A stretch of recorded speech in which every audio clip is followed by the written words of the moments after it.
My class, my dear student, how are you? I think you are well. I am also well by the grace of Almighty Allah. Today, I am here to take a class, and I think you will enjoy the class. So, welcome to my class again. Now, we will start our class. My dear class, look at the board. In this board, I ask you two questions. The first question is, how are you? And the second question is, how does Tisha want? Look, my dear student, from the very beginning of my class, I would like to ask you two questions. So, the answer of this question, yes, oh, okay. So, answer of these questions, I am fine, good.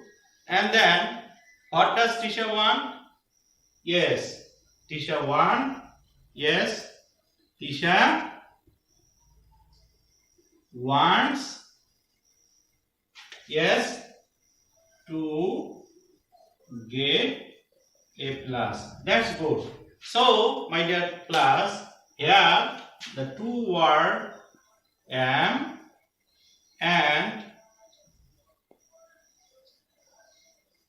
wants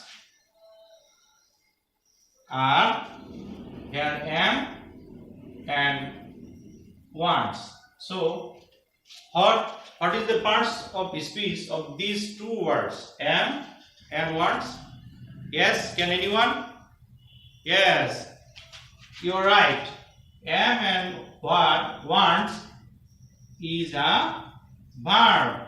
Is a verb. Here we say am sit after I and want sit after Tisha. So why wants and why am, that is the question. So my dear class, I think, yes, I think, can you guess? Can you guess our today's class? What may be our today's class? Yes, I think you can guess. Yes, our today's class is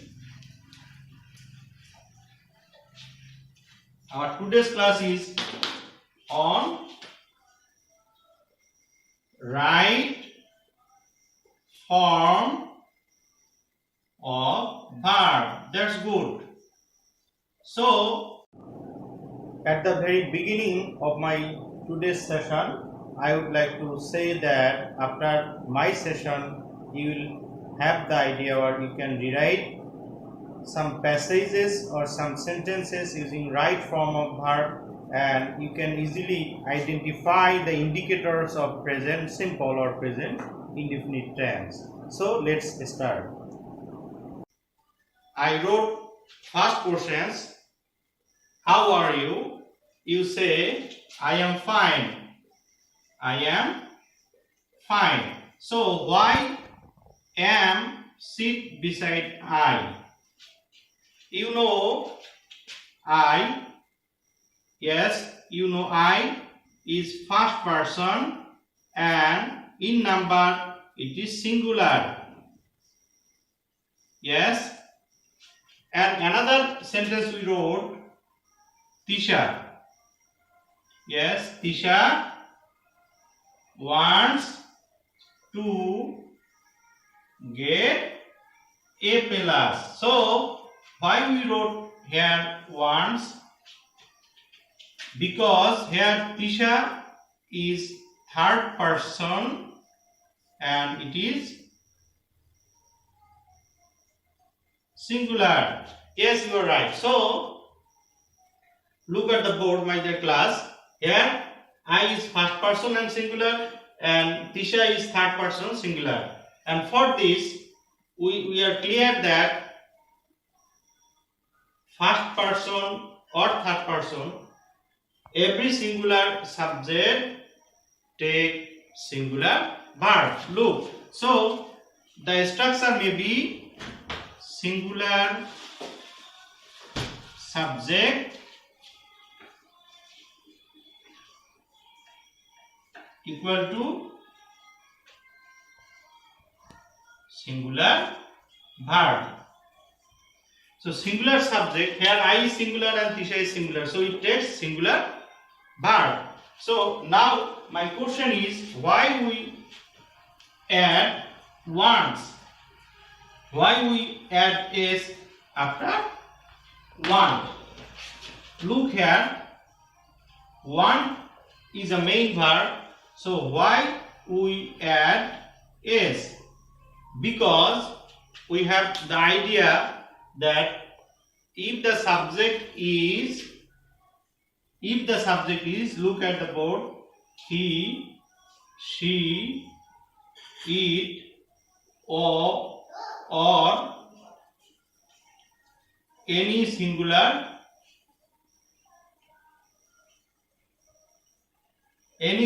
noun, then we add s or es after the main verb. So here want is main verb, and for this, as the subject is he, look here I write some words for your better understanding. Look, the first word want plus s. Look here, the word want end with the letter T, and T is, look, T is consonant. Yes, T is consonant, and for this we add only s after the verb. And then look here, the word go, the base word or main word is go, and we add es. Why? Look here, the end letter of the word go is o, that is, look here, that is vowel. Yes, and for this we add es. So it is clear that if we see any letter at the end of the word consonant, then we add s, and if we see any vowel letter at the end of the word or verb, we add es.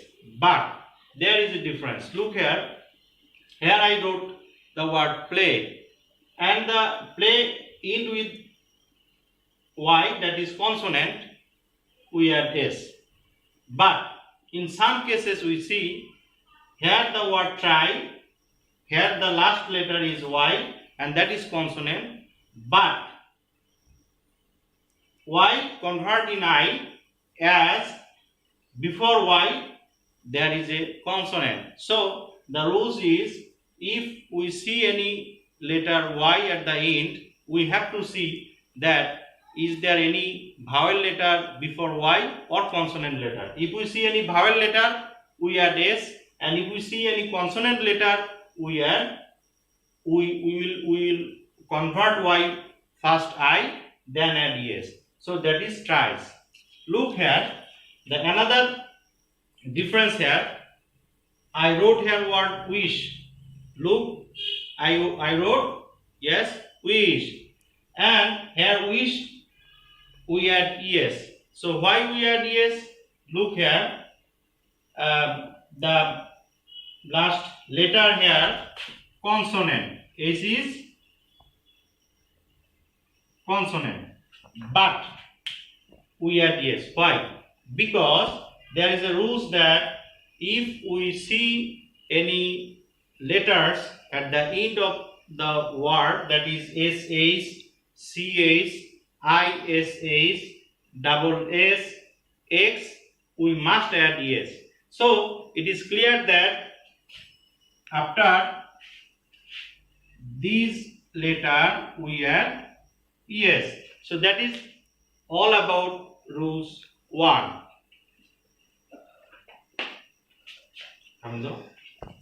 Look, my dear student, here I wrote some sentences. The first sentence is that the sun rises in the east. The sun rises in the east. So here the verb word is rise. Yes, but we add es after the verb word rise. Why? I think you have the idea. We already told that if we see any subject that is third person and singular, then we add s or es after that word or after the verb word. Look, here the verb word rise is universal truth. That is universal truth. So what is universal truth? That is that will must happen. There is no doubt. Sun must rise. There is no doubt. That is why the verb will be in present always. And then we write here, I write here another sentence. He prays 5 times in a day.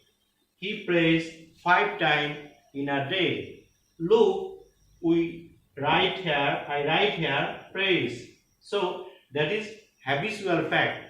We always pray 5 times. Every Muslim always pray 5 times in a day. This is our habit.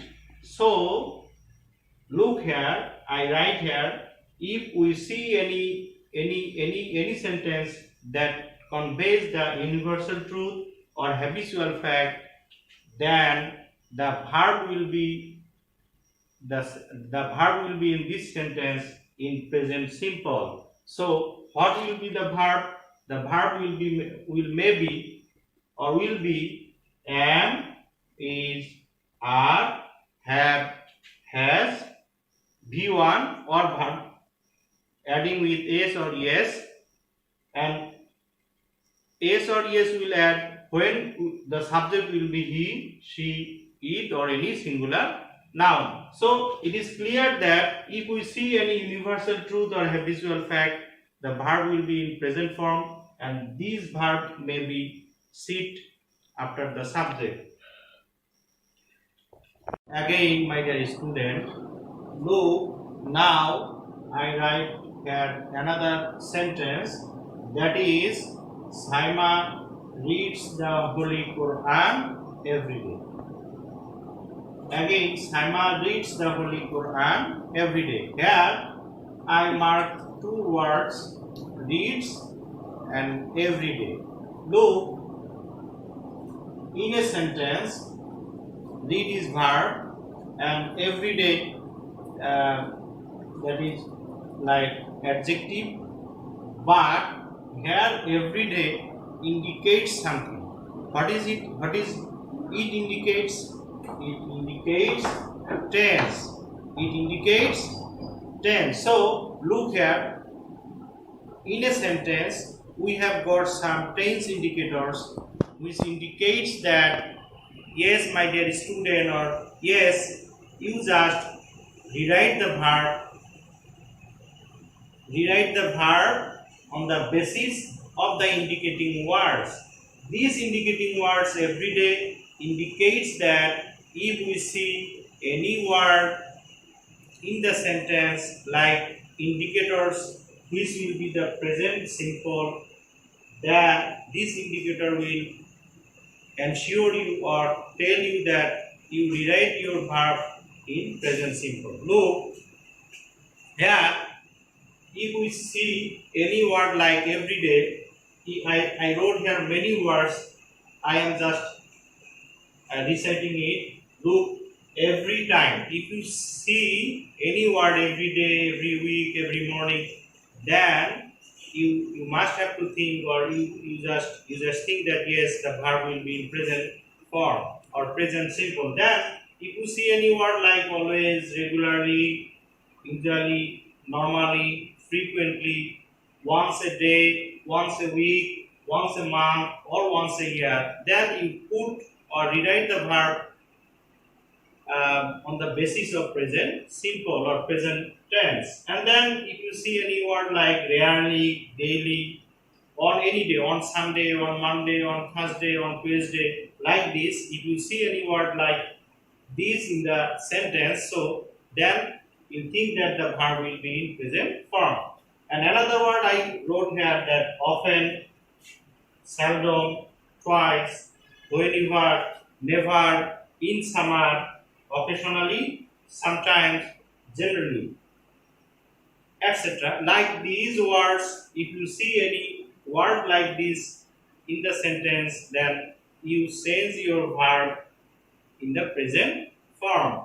The form or verb will be like this: am, is, are, have, has, B1 অর্থাৎ ভার্বের present form or verb with s or es. That's all about our second rules. I think you understand. Understand? Okay, I think you understand. Then, okay, my dear class, I am at the end of my today's session. Now, I would like to give you some home task or homework. I have written here some 5 sentences. You just do it in your home and write in your notebooks and show when your school will open to your respected teachers. So the first of all I write here, he has wished to be happy, and 2, everyone has liked flower usually. 3, they had dash do the work, the moon dash light at night, and at last Samia dash cry loudly. This is all about your homework. You do it in your home, and also you practice some exercises in your given textbook. Do it frequently in your house, and I wish inshallah if you try you will have the clear idea of these rules which I